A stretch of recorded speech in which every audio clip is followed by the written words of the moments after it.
Hello, David. Hey, Paris. So we are starting EXO on the couch. So I'm on my couch.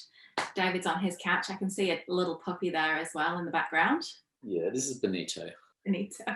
Hi, Benito. And so EXO is starting a series to kind of give you a bit of an insight, our lovely viewers who's watching this now, about who we are. So firstly, David, can you tell me a little bit about yourself? Yeah, I've been with EXO since February and have spent the last 4 going on 5 years in experience design, working for a number of different consultancies. And I've worked with SMEs right the way through to large corporates on designing exceptional experiences and multi-channel experiences, not just digital, but also in-store experiences as well. Cool.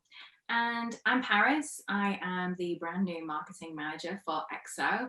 So I will be hopefully helping some of you guys out with your marketing planning strategy and your content as well. So let's get straight into it.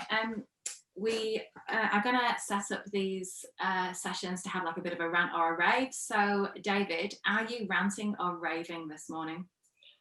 It's actually a bit of both, surprisingly enough. I'll start out with the rave. I visited Anaconda store in Epping a week or so ago and had a fantastic in-store experience. I bought a pair of shorts and saw some shoes that I liked, but they didn't have my size. So the young man who helped me said that he could get them in from another store. Within a couple of days, they'd arrived. I went in, paid for them, picked them up, transaction done. So happy customer. So that was my rave experience. Excuse me. And then I thought, wow, I really like these shorts. I'm going to go online and buy myself another pair. So I went online. There was stock available in my size and in my color. And I decided that I wanted to pick them up from Epping rather than pay the $12 delivery fee because it's not far from where I live. So I went to Click and Collect after selecting the shorts and putting them in my cart, and it said it's unavailable. So for me, there was a major disconnect between my in-store experience, which was so amazing, and then my digital experience, which I was thinking, well, I want to Click and Collect. They can just do the same thing that they did for me in store. Surely they can just send it internally. I just choose the store that I want to go and pick it up at. But that's not the way their system works. So what did you find out of that then? What were you feeling at the end of that experience? Yeah, I think that after having such a fantastic in-store experience, I expected that it would be similar online, and it was very frustrating.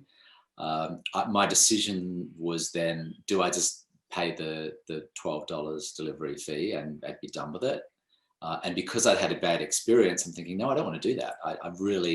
I want what I want. I've had the in-store experience and it worked well. Now I want the same experience from the digital platform, and it didn't deliver it.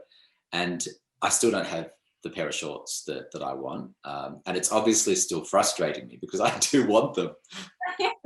So your rant about how great your customer experience has been has very quickly turned into your rave has turned into a rant very quickly. Like that, there's a big disconnect between your online and in-store experience, which is so unfortunate because initially you went away feeling really great, like you were raving about it, you enjoyed it, and then because they've not, been able to transform, I guess, their business, their in-store experience to something that's online, you've now got a bit of taste in your mouth. So my question from them would be, if you were talking to Anaconda as a client, what would you be suggesting to them? Absolutely. Well, I've sort of made some assumptions that the department that looks after their in-store experience and the department that looks after their online digital experience are probably separate areas. So I would think that they need to get together and start to share their information about what is working well and what isn't. So that will start out with some research. I would assume there'd be some in-store research as well as some user testing for their digital platform as well. And then to run some workshops. So these teams need to get together and they need to cross-pollinate. They need to talk about what's working well, what isn't working well. Look at the data that's coming through, the quantitative data from their website. You know, that will also assist their in-store experience. You know, what do people look at? What are the best selling items? You know, where should they be placed in store? So there's a lot of work that can be done by running effective workshops, and you know, that's part of the designing for customer experience process. And you know, customer experience sits at the center of everything you do.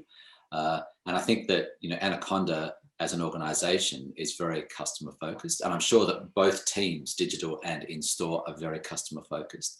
But from my perspective, they've missed something that is crucial to customer experience. And this may have been driven by COVID-19. Click and collect is becoming far more prolific because people don't want to be waiting around in store.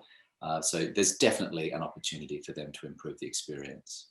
And how long would a workshop take, for instance, to solve that problem? Like if they came to you and said, let's solve this, David, what would you be giving as an estimation? Yeah, look, there's a bit of time that we would need to spend in understanding where they're currently at, and then putting those workshops together and the content of the workshops together, and getting the teams to think differently. So the in-store teams to think digitally, and vice versa. I think that you're probably looking at, if you could run it as a 2-week sprint, that would be great, because it would give you time to do some research up front, to look at the existing research that the company would obviously have, and then running some activities to get people to open their minds up and to think very broadly about what the future state could look like, and how they can deliver a better customer experience across all their channels, rather than just being siloed. So it sounds like if they were to come to you now, within a couple of weeks, they would potentially have a solution and be converting more customers almost what, within a month. Like that's incredible. Yeah, absolutely. I think that, you know, if you run nice tight sprint cycles, have very clear objectives around what you're trying to achieve.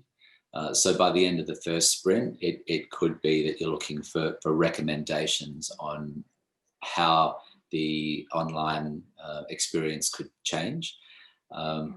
And then from that, you might run another sprint, which looks at implementation of those changes, and what that looks like. You know, bringing in the IT, the technical teams, your visual designers, and understanding what the experience could be visually, how the process also integrates with your back of house, which is really important. So obviously at the moment, it seems like Anaconda doesn't have the ability to do that in-store transfer. They don't have their own mechanism. They actually use Australia Post, as far as I know, to be able to do those transfers. There's a cost associated with that as well, so that needs to be factored in. You know, if it's going to cost them $11 to ship a $50 item, you know, is that worth it? You know, but again, you have to match the customer experience. You have to figure out a way that you can make this happen, to keep your customer engaged, to keep them happy, and to keep them coming back. Yeah, so it sounds like you've got this really holistic approach. Like, let's figure everything out, so then we can find the right fit for you as a client, which is amazing. So if somebody after listening to this is really keen to speak to you, David, like what's the best way to get hold of you? Yeah, look, definitely send through an email to david.shepherd@exodigital.com.au. Or search for us on Google and give us a call. You'll come through to me anyway. And yeah, let's just have a chat about the issues and problems that you're finding within your business. I guess everyone has assumptions around what they think is the root cause of it. But I think we really need to test those assumptions and find out if they are, in fact, what your customers are after. And then look at building out that solution. So you're not going off and building something that your customers don't want. You're actually meeting a need, an unmet need, and fulfilling their desires and giving them a fantastic customer experience. For sure, like the customer centric approach to things now is so important. So yeah, that would be for me, even as a marketer, that's what I would be doing. So it kind of breaches across all of these professional services as well, which is really productive for these larger companies too, as well as the smaller ones. So I would say for today, that's it. I've had my cup of tea now. This cup's very empty. How are you doing on that coffee, David? Yeah, coffee's great. Looking forward to finishing it off as well. So I look forward to chatting to you soon. Yeah, tomorrow, I believe. Excellent. Let's do it. All right. Bye, David. Bye.